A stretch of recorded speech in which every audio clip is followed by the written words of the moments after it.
Jake Morrison wiped the sweat from his forehead as he followed his team deeper into the crystal caves. The air was thick and humid, making his uniform stick to his back. He had been training at Kepler Station for 6 months now, but this was his first real mission outside the training rooms. "Stay close together," Commander Alex Brooks called out from the front of the group. "These caves are older than anything we have ever seen before." Jake looked around at his fellow cadets. Lisa Carter was right behind him, her scanner beeping softly as she checked for energy readings. Ryan Walsh carried the heavy equipment pack, his face red from the effort. Sophie Adams brought up the rear, taking pictures of everything they passed. The caves were unlike anything Jake had ever seen. The walls were made of some kind of blue crystal that seemed to glow with its own light. Strange symbols were carved into the stone, symbols that no human had ever seen before. The air hummed with a low sound that Jake could feel in his bones. "Sir, I'm getting some weird readings here," Lisa said, stopping to look at her scanner. "There's a lot of energy coming from up ahead." Commander Brooks nodded. "That's what we're here to find. The survey team found something big down here last week, something that might change everything." They walked for another 20 minutes through winding passages. The crystal walls got thicker, and the symbols got more complex. Jake noticed that the humming sound was getting louder too. Whatever was ahead of them was big. Finally, they came to a huge open space. Jake stopped and stared. In the center of the cavern stood a massive machine. It was at least 50 feet tall and made of metal that seemed to shift colors in the crystal light. Cables and pipes ran all around it, connecting to panels covered in the same strange symbols they had been seeing. "Holy cow," Ryan whispered. "What is that thing?" Commander Brooks smiled. "That, cadets, is why you're here. We think it's a weapon. A very big weapon." The team spent the next hour setting up their equipment around the machine. Katie Bell, the engineering specialist who had come with them, ran cables from her computers to different parts of the device. She frowned as she worked, muttering to herself about power readings and system diagnostics. "This technology is incredible," Katie said to Commander Brooks. "I've never seen anything like it. The power systems alone are beyond anything we have. If we could figure out how it works." "Can you turn it on?" the commander asked. Katie shook her head. "I'm trying, but it's not responding to anything. It's like it's waiting for something specific." Jake walked closer to the machine. Up close, he could see that the metal surface was covered in tiny symbols, thousands of them arranged in patterns. Some of the symbols glowed faintly, while others stayed dark. He reached out to touch one of the glowing symbols. "Cadet Morrison, step back from the device," Commander Brooks ordered. But as Jake's finger touched the symbol, the entire machine hummed louder for a moment. All the symbols flashed once, then went back to their normal glow. Everyone turned to look at him. "What did you do?" Lisa asked. "I just touched it," Jake said. "It seemed to react." Katie checked her instruments. There was a power spike, but only for a second. It's like the machine recognized that someone touched it but then decided to shut down again. Commander Brooks activated his communicator. "Command, this is Brooks. We found the device. It appears to be some kind of weapon system, but we can't activate it. Requesting immediate backup from the tech teams." The voice that came back through the communicator made everyone freeze. "Commander Brooks, this is Admiral Nick Torres. We have a problem. Long-range sensors have detected a large fleet approaching the system. Nixxari ships, at least 50 of them. They'll be here in less than 2 days. Jake felt his stomach drop. The Nixxari were bad news. They had been attacking human colonies for months, destroying everything in their path. No human fleet had ever been able to stop them. "Sir, how long do we have?" Commander Brooks asked. 40 hours, maybe less. That weapon you found might be our only chance. Figure out how to use it." The communicator went silent. Commander Brooks looked at his team. "You heard the Admiral. We need to get this thing working, and we need to do it fast." Katie was already back at her computers, running, diagnostic after diagnostic. "The power systems are intact, but I can't find any kind of activation sequence. It's like the machine is locked somehow." Sophie had been taking pictures of the symbols on the walls. "Commander, look at this. These symbols on the walls, they're Different from the ones on the machine, it's like they're telling a story. She showed them her camera display. The wall symbols seemed to show tall, thin figures operating the machine. The figures had 4 arms and long, narrow heads. They definitely weren't human. The Valorians, Commander Brooks said quietly. The survey team found some records about them. They lived here millions of years ago, but they disappeared. This must be one of their weapons. Jake studied the pictures. If this was their weapon, maybe it only works for them. Maybe that's why we can't turn it on. Lisa was scanning the machine again. Jake might be right. I'm detecting some kind of bioscanner built into the control panels. It might be reading genetic information. The implications hit everyone at the same time. If the weapon only worked for Valorians and the Valorians were extinct, then humanity was in serious trouble. Ryan sat down on a rock. So we're stuck. We found the most powerful weapon in the galaxy and we can't use it. Commander Brooks activated his communicator again. Admiral Torres, we have a problem. The weapon appears to be genetically locked to the species that built it. We can't activate it. The Admiral's voice was tense. Keep trying, Commander. That weapon is our only hope. The Nixxari fleet is moving faster than we expected. You have 36 hours. As the communicator went silent again, Jake looked at his teammates. Lisa was staring at her scanner with a worried expression. Ryan was shaking his head in disbelief. Sophie was still taking pictures, but her hands were shaking. Even Katie looked defeated. But Jake felt something different. He felt angry.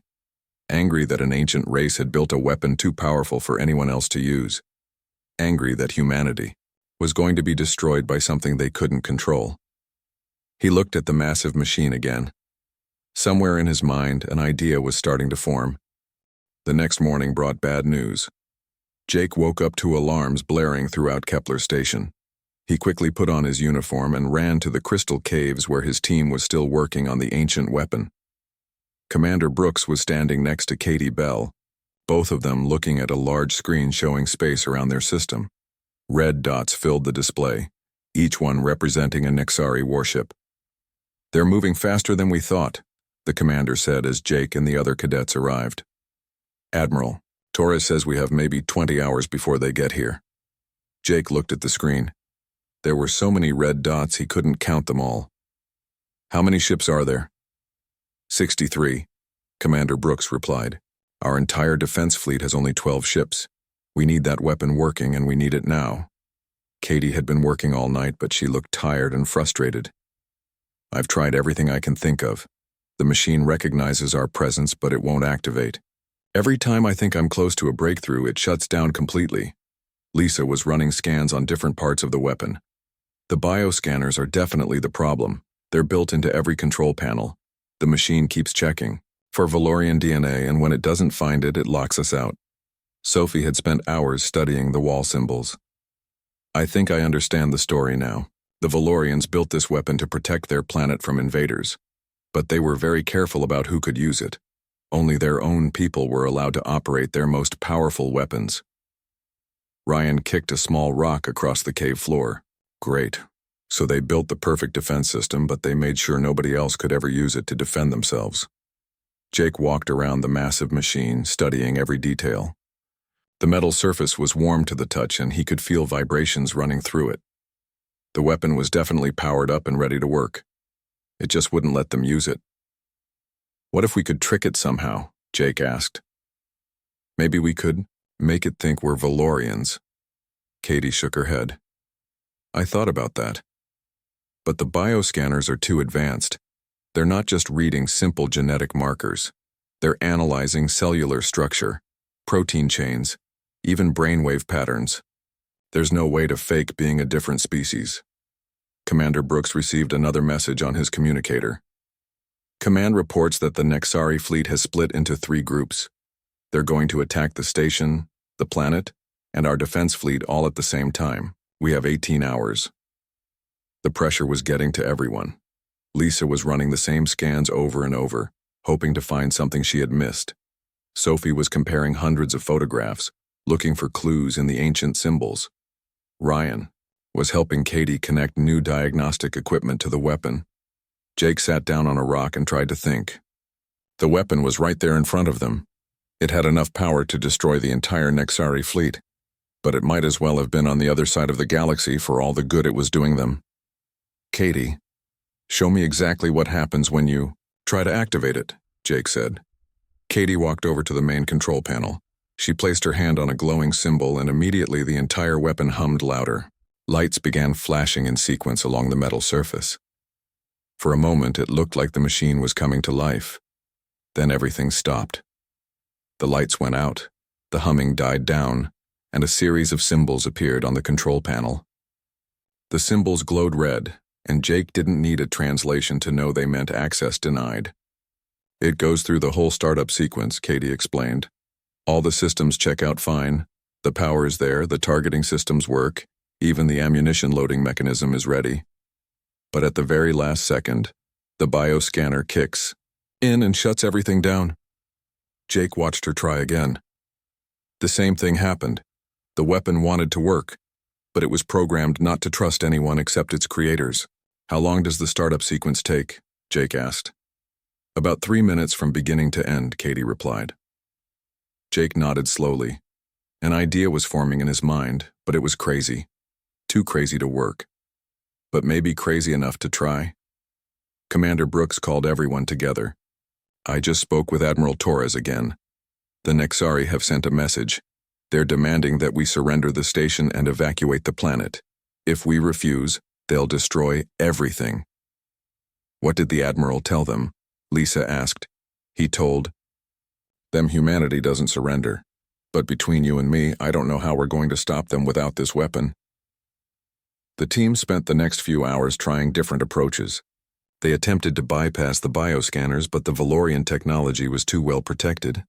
They tried to access the weapon's computer systems directly, but the alien programming was too complex for human computers to understand.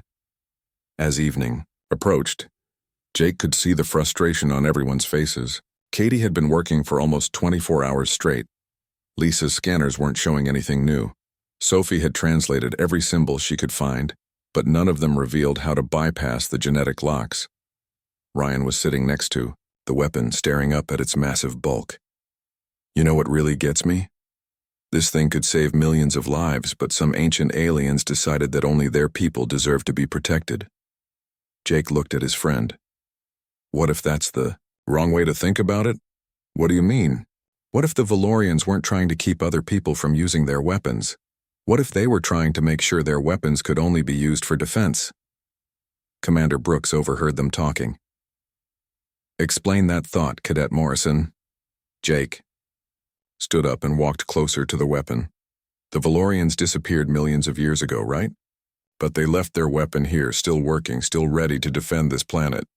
Maybe they knew that someday someone would come along who really needed it. But it won't work for us, Lisa pointed out. No, it won't. But maybe that's not the point. Maybe the point is that we need to prove we deserve it. Katie laughed, but there was no humor in it. And how exactly do we do that? Take a test? Write an essay about why humans should be allowed to use alien superweapons? Jake looked around at his teammates. They were all tired, frustrated, and scared. But they were also some of the smartest, most determined people he had ever met. If anyone could figure out a solution, it was them. No, Jake said quietly. We prove we deserve it by doing what humans do best. We build our own. The cave went silent. Everyone stared at Jake like he had lost his mind. Build our own what? Commander Brooks asked. Our own weapon. If we can't use theirs, we make one ourselves. Everyone stared at Jake like he had gone crazy. Ryan was the first to speak. Build our own weapon? Jake, we're cadets. We're not engineers or weapons designers.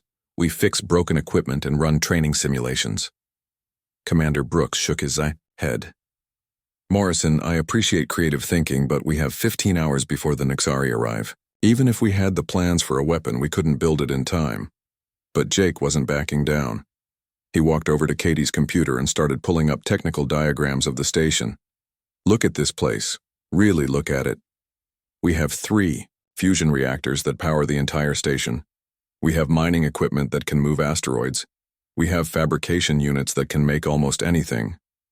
Lisa came over to see what he was showing them. Jake, those are civilian systems. They're not designed to be weapons.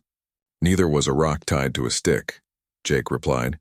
But humans figured out how to use that as a weapon, too. Sophie was looking at the station diagrams with interest. What exactly are you thinking? Jake pointed to different sections of the station. Layout. The mining ships use magnetic launchers to move ore, right? What if we could make those launchers bigger and more powerful? What if instead of moving rocks slowly, we could shoot them really, really fast? Katie looked up from her work on the alien weapon. You're talking about a mass driver, a magnetic cannon that shoots physical projectiles at high speed. Exactly, Jake said. The Nixxari ships have energy shields that can stop laser weapons and plasma cannons, but they can't stop a big chunk of metal moving at thousands of miles per second. Commander Brooks was quiet for a moment, studying the diagrams. The power requirements would be enormous, and we'd need targeting systems, ammunition, control systems.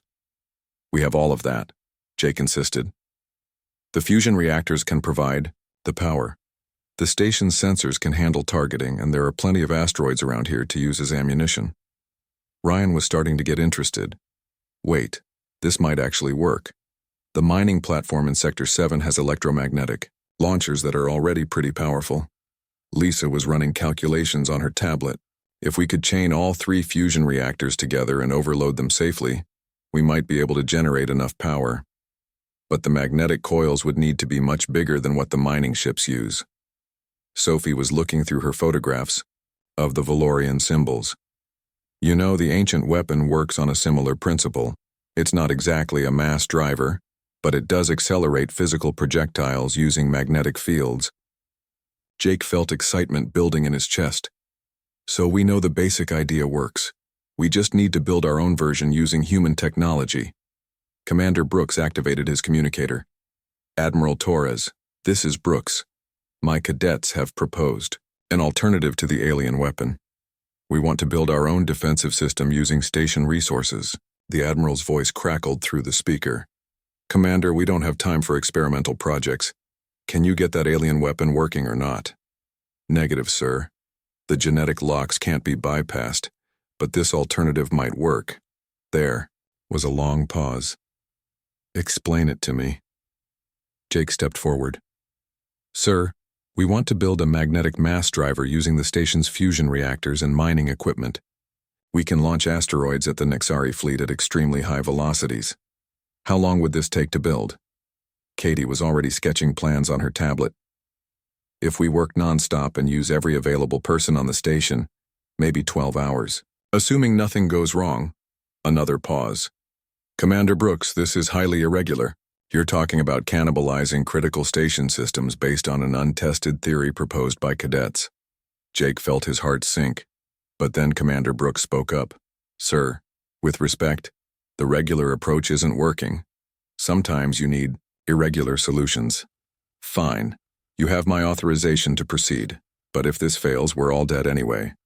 Brooks, I'm sending you Ben Parker from Maintenance and Laura Kim from Systems Analysis. Use whatever resources you need.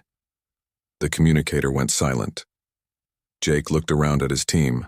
They all looked scared, but also determined. Okay, Commander Brooks said. Morrison, this was your idea. How do we start? Jake took a deep breath. First, we need to get to the mining platform and see what we're working with. Then we figure out how to make it bigger and more powerful. The next hour was a blur of activity. The team took a shuttle to the mining platform in Sector 7, where they met Ben Parker, the station's chief maintenance officer. Ben was a big man with calloused hands and a practical attitude. So you kids want to turn my mining equipment into a weapon? Ben asked as they toured the platform. Yes, sir, Jake replied. Can it be done? Ben looked at the electromagnetic launchers that were used to move asteroids. Well, the basic principles are sound. These launchers use magnetic fields to accelerate, ore containers to about 50 miles per hour. If we could make the magnetic field stronger and the acceleration tunnel longer, we could shoot things much faster. Laura Kim arrived an hour later with a team of technicians. She was a small woman with sharp eyes who understood the station's computer systems better than anyone. I've been thinking about your targeting problem, she told Jake. The station's navigation sensors are designed to track asteroids and ships. We could modify them to calculate firing solutions. Katie was examining the fusion reactors. The power systems are the biggest challenge. Each reactor produces about 500 megawatts under normal conditions. If we overload them and link them together, we might be able to get 2,000 megawatts for short periods. Is that enough? Jake asked. It should be. The bigger problem is that the reactors aren't designed to be overloaded. We could cause a meltdown. Sophie was documenting everything they discussed. What about ammunition? We can't just shoot random rocks at the enemy. Ben pointed toward the asteroid belt visible through the platform's windows. There are plenty of metallic asteroids out there. Dense iron and nickel compositions that would make excellent projectiles. We just need to shape them properly. Over the next few hours, the plan began to take shape. They would use the mining platform as the base for their weapon. The electromagnetic launchers would be rebuilt and expanded. The fusion reactors would be overloaded and linked together to provide massive amounts of power. The station's sensors would be reprogrammed to target enemy ships. But as they worked out the details, the challenges became clearer. They needed to build magnetic coils 10 times larger than the existing ones. They needed to create a targeting system that could hit moving spaceships from thousands of miles away. They needed to shape asteroids into effective projectiles, and they needed to do all of this in less than 12 hours. Ryan was looking at the technical specifications they had drawn up. This is insane. We're basically rebuilding half the station's infrastructure in one night. Lisa was running power calculations. The energy requirements are at the very edge of what's possible. If we miscalculate by even a small amount, the whole system could explode. But Jake wasn't discouraged. He looked around at the mining platform, at the tools and equipment available to them, at the determined faces of his teammates. You know, what? He said. Insane is exactly what we need right now. The Nixxari expect us to fight them with normal weapons. They don't expect us to build something completely new. Commander Brooks nodded. All right, people, we have a plan. Let's get to work. The next 10 hours turned Kepler Station into a place Jake had never seen before. Every corridor buzzed with activity as people ran back and forth carrying tools, equipment, and supplies. The normal, quiet hum of the station was replaced by the sounds of welding, drilling, and shouting instructions. Jake found himself in charge of coordinating the entire project, something that would have terrified him a week ago. Now he just focused on the next problem that needed solving. Lisa, how are the reactor modifications going? He called into his communicator. Lisa's voice came back sounding tired but determined. We've successfully linked reactors 1 and 2. Tony Martinez thinks we can safely overload them to 800 megawatts each, but reactor 3 is giving us trouble. Jake was standing on the mining platform watching Ben Parker's team rebuild the magnetic launchers. They had torn apart 3 smaller launchers to build one massive one. The new device was already twice as big as the original, and they weren't finished yet. What kind of trouble with reactor 3? Jake asked. The safety systems keep shutting it down when we try to link it to the others. Tony says the computer thinks we're trying to cause a meltdown. Jake thought for a moment.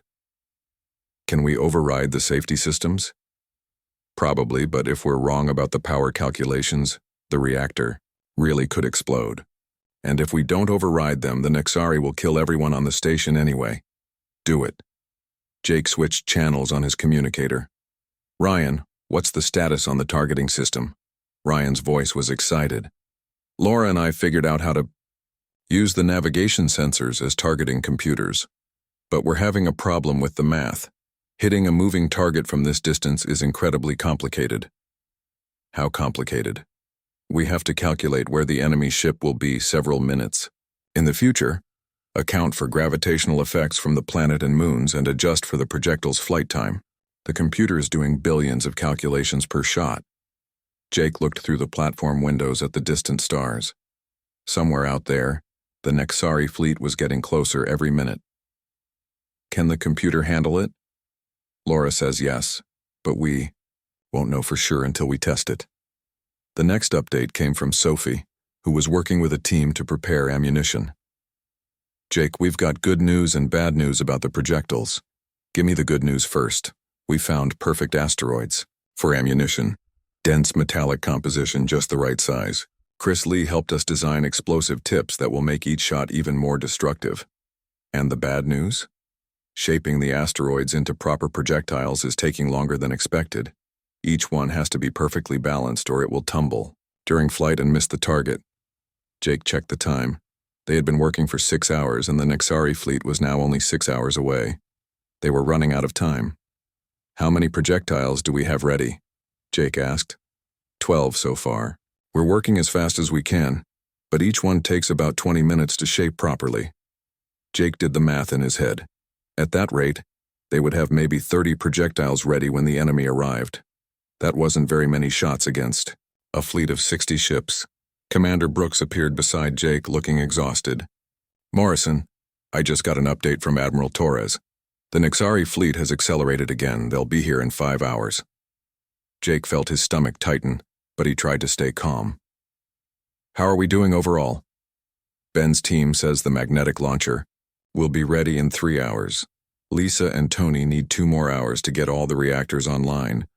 Ryan and Laura think the targeting system will be ready in 90 minutes. And the ammunition? That's our biggest problem. At the current rate, we'll have maybe 25 projectiles ready when the shooting starts. Jake looked at the massive construction project happening around him. Dozens of people were working on different parts of the weapon system. Everyone was giving their best effort, but there were limits to what they could accomplish. What if we simplify the ammunition? Jake asked. Instead of shaped projectiles with explosive tips, what if we just use raw asteroids? Commander Brooks frowned. They won't be as accurate or as destructive. But we could have a lot more of them. Maybe hundreds instead of dozens. Sophie's voice came through the communicator. Jake, I heard that. Chris and I think we could do it. Raw asteroids would be much faster to prepare. We could probably have 200 ready in time. Do it, Jake said immediately. The next few hours were a blur of frantic activity and constant problem-solving. The magnetic launcher suffered a power overload that damaged half the coils, but Ben's team rebuilt them in record time. The targeting computer crashed twice, but Laura managed to get it working again each time. One of the fusion reactors started, showing dangerous temperature readings, but Tony found a way to cool it down. Jake barely had time to eat or rest. Every few minutes, someone needed a decision or had a problem that required his attention. He found himself making choices about technical issues he didn't fully understand, but somehow the team made it work. With 2 hours until the Nixxari arrived, Katie made an announcement that got everyone's attention. The weapon system is online. All 3 reactors are linked and producing maximum power. The magnetic launcher is operational. The targeting computer is ready. We have 187 projectiles loaded and ready to fire. Jake felt a mixture of relief and terror. They had actually done it. In less than 10 hours, they had built a weapon that could theoretically destroy enemy spaceships. But they had no idea if it would actually work. Has anyone ever built something like this before? Ryan asked. Not exactly like this, Katie admitted. The principles are sound, but we're operating at power levels and velocities that have never been tested. Ben Parker wiped grease off his hands with a dirty rag. In my experience, when you build something this fast, there are always surprises.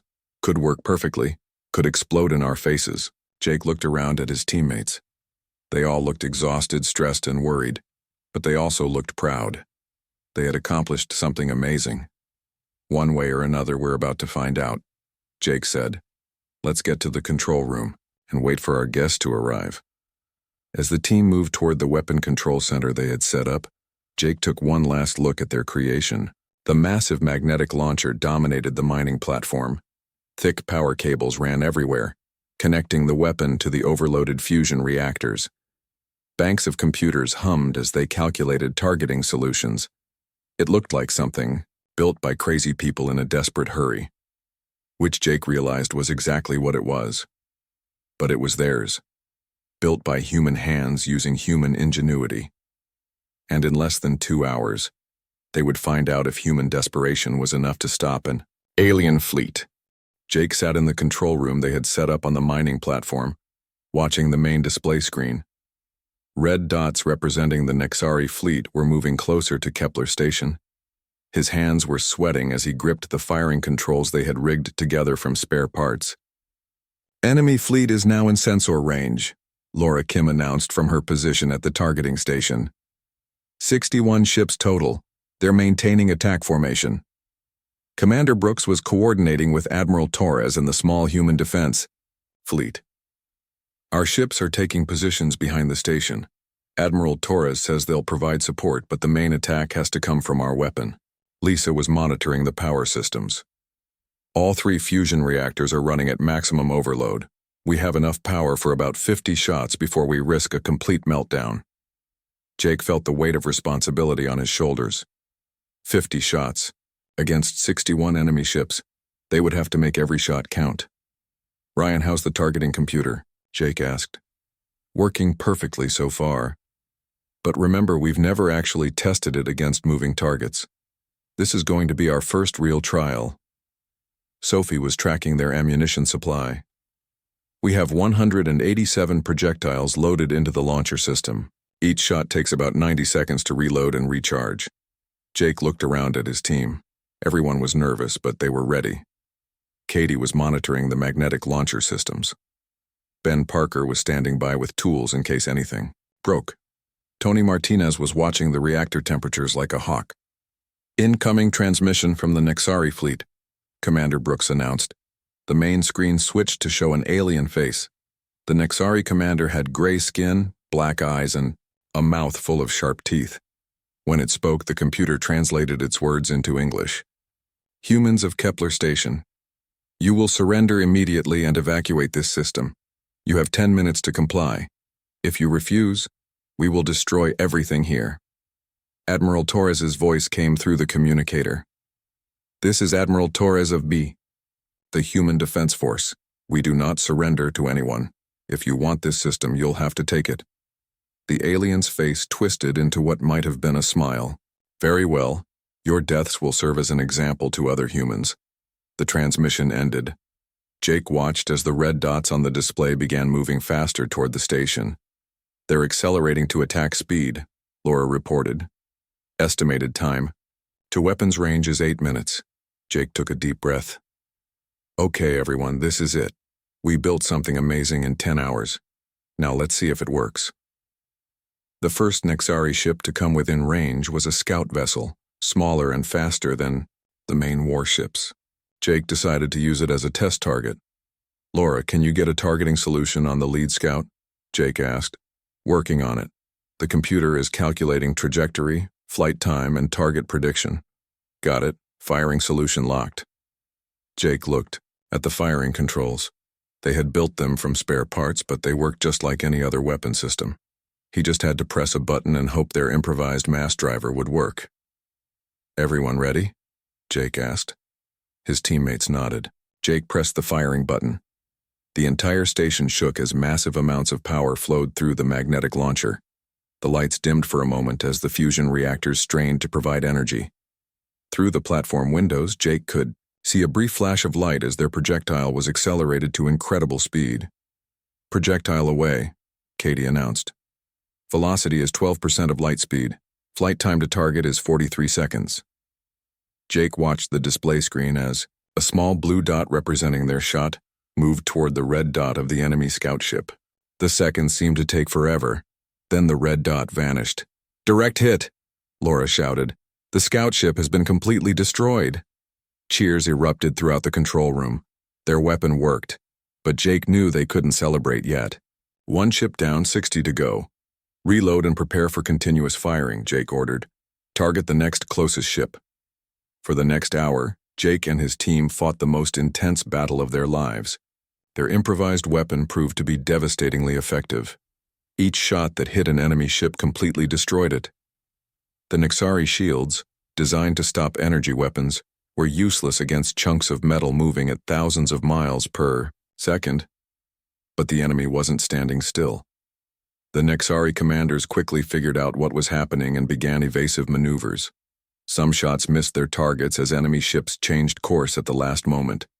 We've destroyed 23 enemy ships, Sophie reported. But we're down to 90 projectiles remaining. Jake was learning to be a better gunner with each shot. He started to understand how the enemy ships moved and could predict their evasive patterns. Lisa helped by suggesting ways to make the shots more unpredictable. The battle reached a critical point when the Nixxari deployed their own superweapon. A massive ship at the center of their fleet began charging what looked like a planet-killing device. Jake, that ship is powering up something big, Ryan warned. Laura's computers say it's designed to destroy entire planets. Jake looked at their ammunition count. They had 37 shots left and there were still 38 enemy ships. But the ship with the planet killer was the biggest threat. Target the flagship, Jake ordered. We have to stop that weapon before it charges fully. Laura worked frantically to get a targeting solution on the massive enemy ship. It's heavily armored and much larger than the others. We might need multiple hits. Then we'll give it multiple hits, Jake said. They fired 6 shots at the enemy flagship. The first 3 struck the ship's armor and caused significant damage but didn't destroy it. The 4th shot hit a critical system and caused explosions across the ship's hull. The 5th shot missed as the ship tried to turn away. The 6th shot struck the ship's power core and caused a chain reaction that lit up space like a small sun. Flagship destroyed, Katie announced. The planet killer weapon is gone. But their celebration was short-lived. They were now down to 28 shots with 31 enemy ships still attacking. Jake made a desperate decision. Sophie, can we use smaller asteroids as ammunition? Fire multiple projectiles per shot? We can try. The smaller rocks won't be as destructive, but we could shoot 3 or 4 at once. Do it. Rapid fire mode. The next 10 minutes were chaos. Jake fired as fast as the weapon could reload and recharge. Clouds of smaller projectiles spread out toward the enemy fleet. The shots were less accurate and less destructive, but the sheer volume of fire began to overwhelm the Nixxari ships. When the shooting finally stopped, Jake looked at the display screen. Only 7 red dots remained, and they were moving away from the station at high speed. The remaining Nixxari ships are retreating, Laura announced. They're broadcasting surrender signals. Jake leaned back in his chair, exhausted. Around him, his teammates were cheering and hugging each other. They had done the impossible. A group of cadets and maintenance workers had built a weapon from spare parts and defeated an entire alien fleet. Commander Brooks put his hand on Jake's shoulder. Outstanding work, Morrison. All of you. You saved not just this station, but probably every human colony in this sector. Admiral Torres's voice came through the communicator. Kepler Station, this is Torres. Congratulations on your victory. I've never seen anything like what you accomplished today. The entire human defense force is in your debt. Jake looked out through the platform windows at the debris field that had been the Nixxari fleet. Their improvised weapon had worked better than anyone had dared to hope. You know what the best part is? Jake said to his teammates. We built something that anyone can learn to use. We didn't need special genetic codes or ancient secrets, we just needed determination and teamwork. Sophie was already taking pictures of their weapon system. This is going to change everything. Every human colony can build their own defense system now. Lisa nodded. And we can teach other species how to do it too. Share the technology instead of keeping it locked away. Jake smiled as he watched the last of the Nixxari ships disappear into hyperspace. They had learned something important today. Sometimes the best weapon isn't the most advanced one. Sometimes the best weapon is the one built by people who refuse to give up. Their improvised mass driver would become the foundation for a new generation of human defensive technology. But more importantly, it proved that human ingenuity and determination could overcome any challenge. Even when the universe seemed impossible to beat, humans found a way to build something better.